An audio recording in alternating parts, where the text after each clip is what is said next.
So His Holiness the Dalai Lama is going to be teaching in India starting December 25th until January 3rd, and he's going to be giving these teachings on different 18 Lamrim texts. And yesterday I read a little bit of the biography of the Dalai Lama, the third Dalai Lama, from this book, and this is The Essence of Superfine Gold, sometimes called The Essence of Refined Gold. And it's this book has just very beautiful language, and before Venerable Chödrön went away, she was really encouraging us to continue studying Lamrim commentaries. And so, since I've been thinking a lot of what Gyalp Sapje has been reminding of us in Aryadeva's 400 stanzas, I'm going to just read his advice. The path to generate insight is blocked until an awareness of death and impermanence has arisen in the mind. And so I'm finding now that even though I've done a lot of meditation on death and impermanence, I'm still feeling a bit stuck. But this language in this book really jars me, and it really is strong language. And I've read this section again and again, and it's having an effect on my vast ignorance. And it really gets my attention in different ways each time I look at it. So I thought I'd read this section. It's from the section Training in the Path Shared with Beings of the Medium Capacity.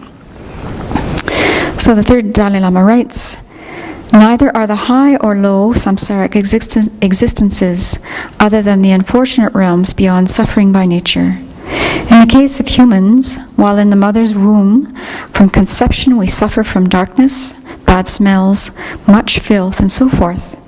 In the 38th week, at delivery, driven by the force of the wind of previous karma, we suffer painfully as if being pressed in a vice or being crushed like a sesame seed.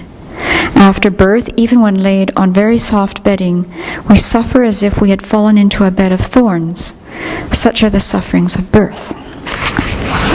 After birth, the youthful body eventually bends like a bow, hair turns grey like tawa flowers, and the forehead fills with wrinkles like strips of shredded leather. While sitting, we drop like a load breaking free of its rope, and while getting up, we're like a tree being uprooted. We stammer in our speech and stagger in our walk. Our eyes, ears, and so forth cannot perceive objects clearly. Our body pales, resembling a corpse. We become forgetful as memory fades. We have difficulty digesting our meals and cannot enjoy them as we would like. As most of our lifespan has evaporated, we are fast approaching death. Such are the sufferings of old age. When we become sick due to an imbalance in the elements of our body, our skin dries and our flesh sags. We must avoid desirable food and drinks, fearing that they might affect our ailments. Instead, we have to take food, drinks, medicines, and so forth that we do not like. We have to undergo harsh treatments such as bloodletting and moxibustion. We experience immense suffering, fearing our ailments might not be cured. Such are the sufferings of sickness. When stricken with a fatal disease, we realize that death is inevitable. We repent our past unwholesome actions. We know this human life has been wasted on us. We are aware of separation from our body, possessions, family, friends, attendants, and servants. Our mouth dries, our lips remain agape, nose deflates, eyes sink in, and breath comes in gasps. We are terrorized by the intense sufferings of the unfortunate realms. These are the sufferings of dying, in spite of our reluctance to die." So that kind of language really gets me. And I notice if I'm out and about, or if someone comes here who's even slightly older than I am, I think, that person's old. And they've been probably old for a long time. In fact, they might have been born old, because we see them in that moment. And that person was not too long ago my age. And someone looking at me is having the same thought, wow, she's old, And so, moment by moment, we're just progressing towards our death.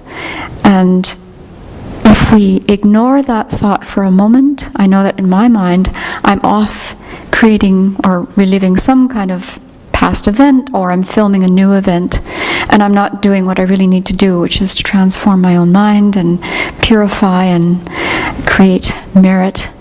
and continually